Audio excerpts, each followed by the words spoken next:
second paper here and talk about conflict. Okay, so this is I wouldn't say myth busting in this case, but it is a paper that I think has at least widened my thinking about relative to sort of how traditionally I've been taught and been thinking about inflation. Okay, so this is a paper, and I just released it online, but it was born out of some work that we'd done earlier with Guido. This is joint with Guido Lorenzoni.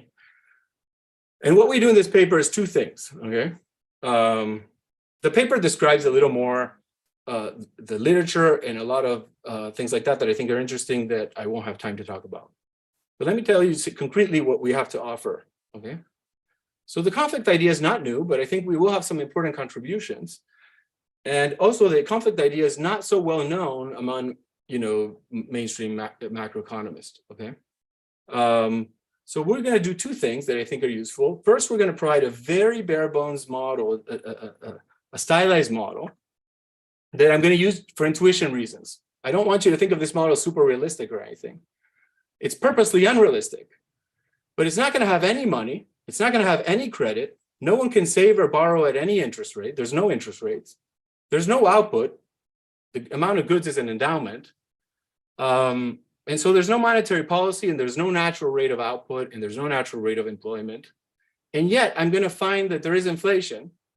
And so you won't be able to seek refuge in your traditional ideas that inflation is because we're printing too much money, or we have too low interest rates, or maybe some would say too high interest rates, or that the natural rate of output is lower than the current output level, or anything like that. You won't be able to say that. And I think this model is going to isolate and force you to think about conflict. And so it's a shock to the system, I would say. For me, it's a useful model to kind of break my own. I was also brought up thinking about these traditional ideas. And this at least puts you on seeds a seed of doubt that there might be some other things we need to think about. Then the second model, but I don't want to get too far ahead, is going to be a more traditional model that's going to create a bridge between the conflict view and modern macroeconomic traditional models. Okay, and I think that's going to be useful for people to want to think about conflict and to adopt that view in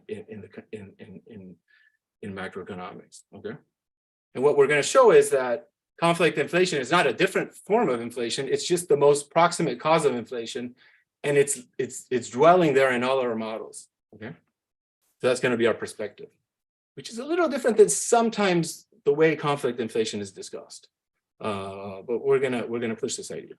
Okay, so let me spell out the model, but do it in a very graphical form. So the model is, there's discrete periods. Okay. Oh, let me also just say again, it's a very stylized model, and this model, I don't know if I can say this. Obviously this is an aspiration. It may not be right, but I think many very simple models that are not realistic have been useful. Okay, so one model I have in mind is, let's say, Kiyotaki right. If I want to think of Kiyotaki right, I'm not going to use it for everything in macro, but it's going to be useful for thinking of double coincidence of wants and things like that. So likewise, this model is going to be built in that manner with very extreme assumptions to be able to think about conflict.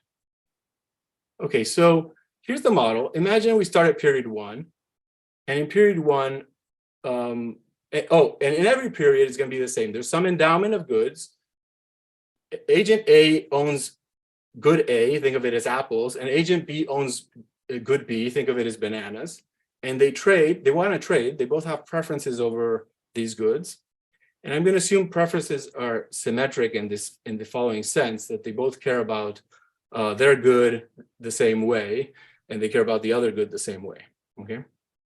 All right. So that's not important. The important thing is prices are going to be set up in a staggered fashion. So at time 1, A is going to get to choose a price. So I'll call a price that's new P star. So I'm going to call P star 1. It's going to be the price of A at time 1. All right. At time B, remember at time B, so at time B, the agent B is going to get a chance to change their price. Okay. Remember, initially in time 1, the price of B was not set. They were using an old price. Okay, so they were using the price at time 0. So that's the sense in which prices are set for 2 periods for each agent. And then this just repeats itself. So agent A again gets to set the price, and so on. And we do something more general in the paper, but let's think of the person setting the price as the seller, okay? And then the buyer is going to be the other agent. So in period 1, it's going to be agent B. And in period 2, it's going to be agent A, okay? And the important thing, what I mean by buyer, is that the buyer is going to get to go and make a take it or leave it offer to the other agent on the quantities, but they're going to trade at the prevailing posted prices.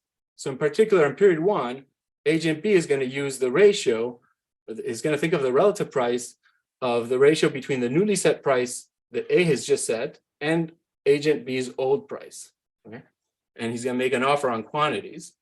And that's the sense in which it looks like a buyer. If you imagine that in equilibrium, and this turns out to be right, you know, the offer they want to make anyway is accepted, then this is basically like thinking of a buyer and a seller, okay? And then in period 2, the roles reverse, and so on, okay? So the key thing is you're using posted prices that are staggered, and you're trading in this fashion. Note that the trade then is going to be completely barter, okay? So what I have in mind, and I should have said this earlier, there really literally are 2 agents, A and B, okay? I'm not saying there are thousands of agents A or thousands of agent B. You can think that way also. But in that case, I want to imagine that we've already paired one agent A with one agent B, and now we're always talking about these 2, okay? We do have a generalization in the paper to think about random matching, and it is interesting, but I won't have time for that, okay? So for now, think there's just 2 agents in the economy, A and B, okay? And this is the way they trade. So it's fully spelled out. And then the other thing I want to emphasize is it's like an Edgeworth box. So in every period, there's this Edgeworth box. There would be a competitive equilibrium. But instead, they're using these prices that were set staggeredly. And agent, you know, and there's one agent that's acting as a buyer always. Okay. All right, so that's the key idea. All right. And that means that I don't need to introduce money. So that the barter is a trick to think of not having to have money. I don't have to have credit. And hence, there's no roll-up for interest rates. And there's no monetary policy like I promised. Okay. And because these are endowments, there's no output choice or labor choice. Right? So what happens in this model if you solve it? It's very simple. It's in the paper. You can read it. One thing I like about this is also very easy, very simple to solve. You're going to find that inflation, that the rate of say every period, the newly set price is going to be growing at a constant rate. Okay, and the reason for that, and the logic of that is the following. Let me back up and give you the logic of it. Let's go back to period 1. In period 1, agent A is setting the price. And now agent B's price is fixed in the past, and I've normalized it to 1. So effectively, agent A is controlling the relative price. However, agent B is controlling the quantity. So from the perspective of agent A, the situation for this period is purely that, you know, like a monopolist. He faces some demand curve, okay? And he knows that he's going to sell more and get more of the other good if he has a lower price, okay? But if he has a higher price, he might have to give up less of his good. So it's a monopoly problem, a little non-standard because it's not a firm versus a consumer. But this monopoly problem leads to the very intuitive thing that then this agent wants a high relative price, in particular higher than the competitive equilibrium. And if you were to impose a law of symmetry, the competitive equilibrium would have a relative price of 1. So I'm trying to give you an intuition why you should expect a relative price that's higher than 1. And that means that the agent is going to set a relative price that's higher than the previous agent had set. And this is true at time 1, but also at time 2, at time 3. So that just means you're going to get this constant rate of inflation. I want to stress something that's not completely obvious, and it's all in the math, you know, but it's very simple. I just explained the result as if the model was static, but it's not. But it turns out that agent A, when they're choosing their price, even though they're choosing a price for period 1 and 2, they know that the effect of their price in period 2 is irrelevant. Because when period 2 comes around, it's going to be agent B's choice to make a price, and he's going to control the relative price. So from the perspective of agent A in period 1, when it's setting the price, it only cares about what happens in period 1. Because in period 2, higher price is just going to be met with a higher price from B to get to the same relative price. So this model is kind of, in that beautiful way, just breaks down into a static model, right? All right. In the model, there's an extension that breaks that. And then you get more to our familiar territory where you need to think about the expectations and you need to think about the future. And that's done as an extension of this model in the paper. But the key thing I want to highlight is you get inflation here in a model without money, without interest rates, with barter, okay? And the main intuition is what I said. It's like the seller is acting as a monopolist against some demand function. Okay? All right, and so I think this is a contribution because it's a simple model, it's fully spelled out. It is an intuition, and for where inflation is coming from, it's coming from the idea that they want to exercise market power. And a way of saying that is that they want to have different relative prices. They both want to have a higher relative price, but that's impossible. Either the relative price for A is above 1 or the one for B is above 1. And what's happening here is, on average, no one's winning with respect to relative price. They're fluctuating in terms of relative price. But the effect of that tug of war is to create inflation in absolute terms. Okay, so that's the intuition. And again, I think the benefit that should be stressed is because we don't have money and we don't have interest rates, you cannot interpret easily this result in terms of standard stories. So it leaves you with a notion, I think, of conflict in that sense that inflation is arising because people want different relative prices. Okay, all right, so like I said, there are extensions of this in the paper, but I want to go to the general framework now that we develop, which is going to be a framework, the second part of the paper. It's not a stylized model. It's going to be actually the reverse. It's going to be a model that is a framework that is going to nest a lot of traditional macro models. Okay, so I'm not against having money or having credit. That was just to isolate something. This model is actually going to be a framework that's all-encompassing, and this framework is going to, what it's going to do is take what many models already have, let's say New Keynesian models, Ersig et al., but grab the subset of those aspects of the model. So it's going to be, I'll call it a framework. Think of that as an incomplete model. And through the lens of that framework, we can think of a bunch of models, but also, I think, do something useful that transcends all these models. Okay. So let me put, again, an analogy that, is only an aspiration, of course. In this case, I'm pretty sure impossible. But think of solo growth accounting. I mean, it's a thing that's useful for whatever growth model you have in mind, okay? And so, and it doesn't spell out the whole model. It doesn't need to tell you how people save. It just tells you, let's do this calculations. And it's been hugely insightful. And so what I'm going to do is similar, okay? Think of that for inflation. And what I'm going to do here is most similar to what the literature, the post-Keynesian literature does when they speak of conflict inflation. But what I'm going to do is in the analysis is going to significantly extend those analyses. All right. In particular, we're going to think of non-stationary situations, and we're going to think of expectations in different ways, and so on. Okay. So let me get to the bottom of this. So here's the framework. Now I will have consumption and labor, and I will have hence prices and wages, and I'm going to think of the price that's the wage that's reset in logarithmic terms as equal to the price plus some constant that you can think of as the real wage workers want at this moment, a worker that's resetting their wage. And the price, likewise, is going to be, in log terms, additive in the wage with a constant that is going to represent the profits the firm is seeking. So F stands for firm, okay? Now, we're working continuous time here, just to simplify. But basically, that's going to imply that the wage and the price are changing at this rate if we think that there's a fraction of people that are making, flow of lambda W, they're changing the wage, lambda P, they're changing the price. So this is kind of the Ersig, Henderson, Levine type setup that's been used in many, many models. So that's going to imply with different notation, and after substituting in that there's going to be wage inflation and there's going to be price inflation. And wage inflation is the difference between G and the current real wage. So omega is the real wage here. And likewise, price inflation is going to be the difference between omega and F. So it's as if intuitively workers have some target G for the real wage. If they have a target above the wage, that produces wage inflation, very intuitive. And likewise for firms with their profit target, you can think of it that way. Now, let's run through a few examples. We'll call a case here that's no disagreement. So imagine we started just normalizing everything. Imagine we were in a steady state with zero inflation where both F and G were equal to zero and omega was equal to zero. That would produce zero inflation.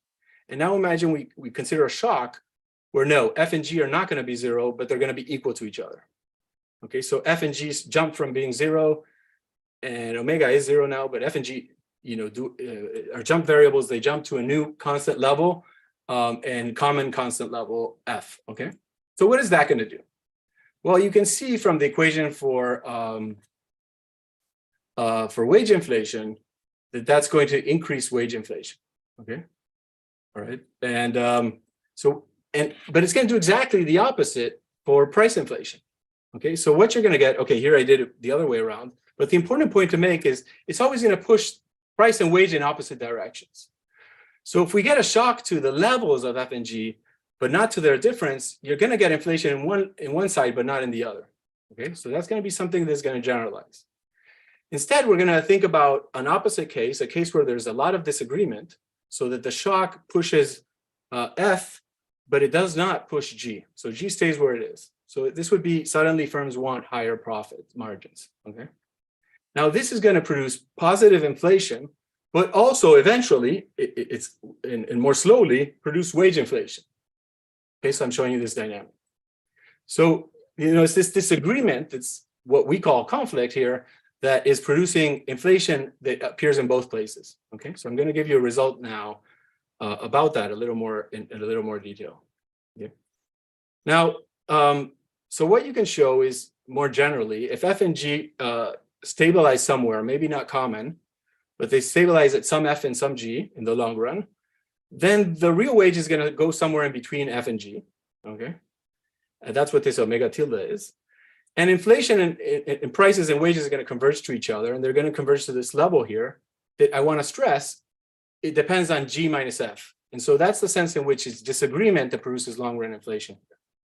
This kind of example appears in many papers in the post-Keynesian literature. Okay, so what I'm going to do now is try and do something more general, and in that spirit, and show you the following. So I'm going to define conflict inflation to be this formula here that depends on the present difference between G and F. And I'm going to define adjustment inflation to be the present difference between W tilde and omega tilde and omega. Right? So remember, omega tilde is a weighted average of F and G. So one of them is about the difference between G and F, and the other is kind of about the levels. Right? And the main result is that the real wage is driven, its direction is driven by adjustment inflation, the pi A. So this is a decomposition, but the level of inflation, okay, is driven by conflict inflation. And one way to say that very simply is that a weighted average, and these weights have to do with the lambdas, okay, I think I defined them in a previous slide. A proper weighted average of wage and price inflation is always equal to conflict inflation. So this implies that unless you have positive conflict inflation, you cannot have positive wage and positive price inflation. So that's the sense in which conflict is inflation if we're speaking of generalized price and wage inflation. The other result I want to stress generalizes the steady states ideas. Imagine we take an average over time up to cap T, and let's do that for a very long time. So let's approximate that with this limit. Okay, so we can do that for price and wage inflation. And what we show is that those averages for price and wage inflation are equal to the average of conflict inflation. Adjustment inflation doesn't matter for long enough averages of inflation. So another way to say that is if you see average or very persistent inflation, it's all driven by conflict, by differences between G and F, not by their levels. Okay, so conceptually, this is a conceptual paper. What I want to argue is that its conflict is driving inflation in this sense. It's the difference between G and F. And that provides a window, a perspective that I think is very useful. That does not mean that previous theories are wrong or new theories that will come can't fit this, and that this is a particular theory in any way. On the contrary, it's a framework. So the way I like to think of it is that if, the most proximate cause of inflation is conflict. And now you can write a particular model, like a new Keynesian model, where aggregate demand plays a role because it pushes employment up, it pushes output up, and that pushes the real wage up. And to me, that's just a story for how conflict is developing in that model. Okay. And I find it useful, even if I'm going to stick with the New Keynesian model, to have this other perspective. And other things can affect conflict. Okay, so I would argue, we argue in the paper, that also expectations can affect conflict. Maybe if we have, instead of the New Keynesian model, we have a different model of the way wages are determined, maybe by unions or other institutions, we would also have to think of how that translates into conflict. But you see that it's a bigger umbrella. We can start fitting more things, okay? Or we can think of real rigidities in wages, and I think this was done nicely by Blanchard and Gali, thinking about oil shocks. And that's a way to think about those models, is to think that those models were modeling the wage process in a way that departed from the New Keynesian model, but that were another way of thinking about conflict. And you can think of future ideas, and I think one thing about having this perspective, it's actually maybe a way to dream up new ideas. Okay, I'm running out of time, I think. It started past 5 minutes past, so I guess I'm at the 45 mark. Is that correct? Could you? That's right, yes. Okay, let me know otherwise. I don't want to go over time. So this I think is very important to stress. I think some authors, even in the post-Keynesian literature from which we are building, and I think it's very interesting literature, sometimes do speak of conflict inflation as necessarily different. In my view, it's more an umbrella that can be different, and maybe in that sense they're right, but not necessarily. So to me, it's a useful concept, whichever way you look at it, to explore things. All right. One thing we do also, so one of the contributions of that accounting exercise is, in these results, is to stress conflict inflation quite generally, and push and extend the kind of steady state results that had been stressed in the literature. We also now look at expectations. So what we're going to do is kind of an intermediate step. I'm not going to model G from first principles. That would be a full model. We're going to do that next in the third paper. But let me model G and F a little bit, okay? And let me say that G and F, the real wage demand, is affected by things that are like your desire for real wages today and in the future, and also by what you expect prices to be, how they expect to behave. Okay, so you have expectations about prices, and the idea is, let's focus on one of these. Let's say G. What workers demand is going to be influenced by a gamma factor, which is how much let's think of that as their reservation wage or their marginal rate of substitution.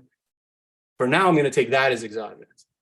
So it's one step towards endogenizing this, and then you could go another step and endogenize gamma. And I'm not going to do that in the conflict paper. I'm going to do it in the spirals paper.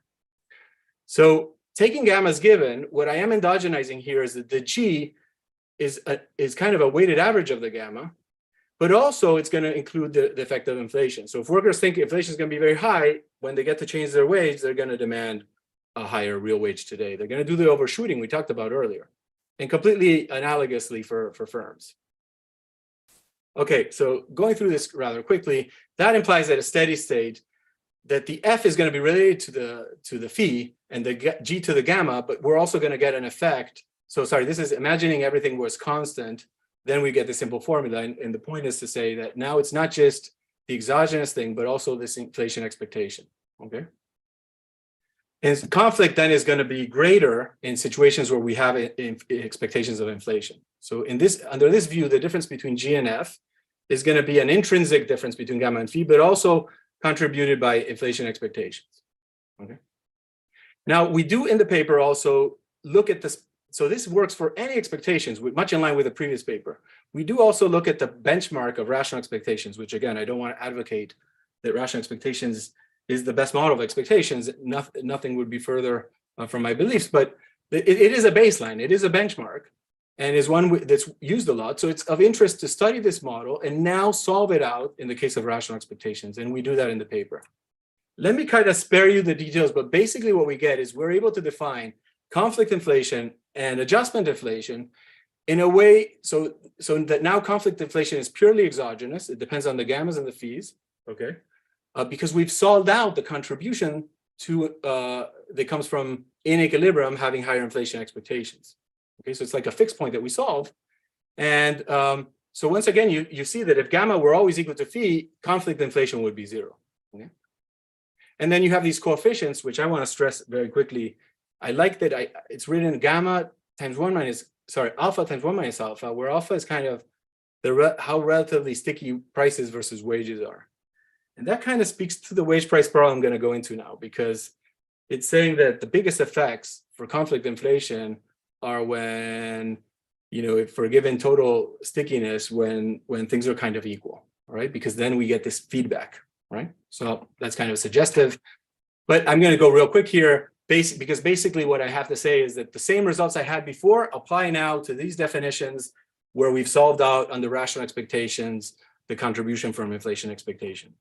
Okay, so once again, these results just highlight the important role of conflict inflation, and our decomposition between adjustment and conflict highlight that conflict inflation is crucial for thinking of long run, persistent, and generalized inflation rates. Okay, wage price spirals. I think I'm looking at the